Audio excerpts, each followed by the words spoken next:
This audit looked at whether the Victorian Responsible Gambling Foundation, the foundation, is effectively reducing the severity of gambling harm.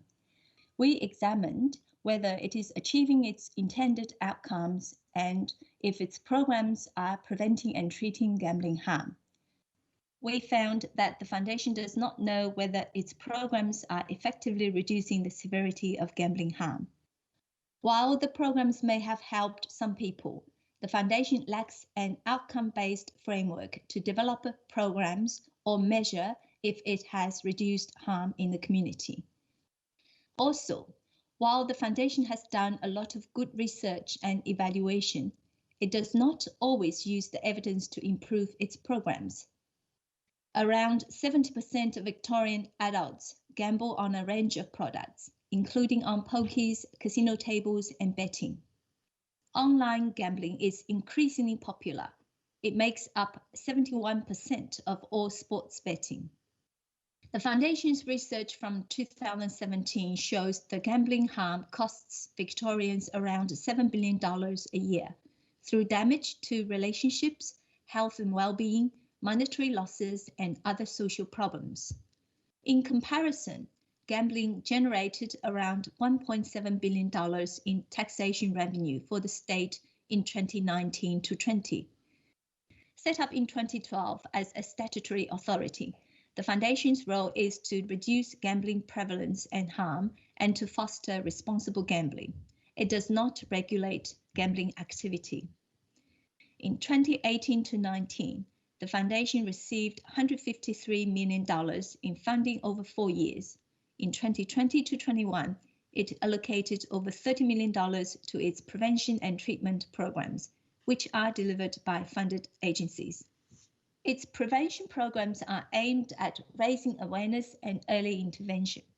They target schools, gambling venues, sporting clubs, and groups that can be vulnerable to gambling harm, such as culturally diverse or socially isolated communities.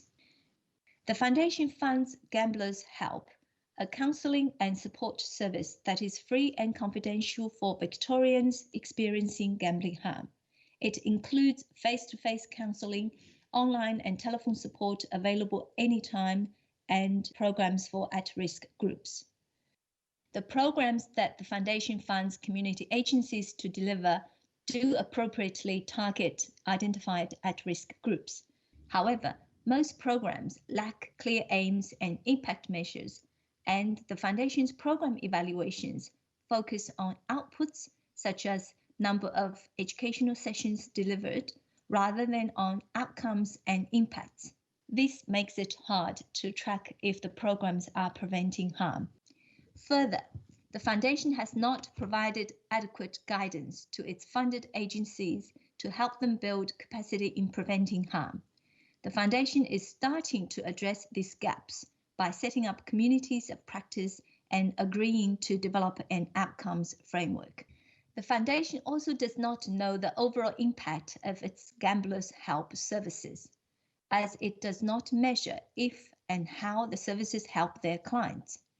Despite collecting extensive service data and evaluating all of its major prevention programs, the Foundation has not used the findings strategically to improve program design and service delivery. For example, its research found that many gamblers also have issues with mental health, alcohol and other drugs, homelessness, and family violence. However, the Foundation has not supported its funded agencies to coordinate referrals for people to connect with the appropriate services. This means that the Foundation, as the sole public funder of programs targeting gambling harm, does not know if it is having an impact. It is also missing the opportunity to improve its programs with its research and evaluation.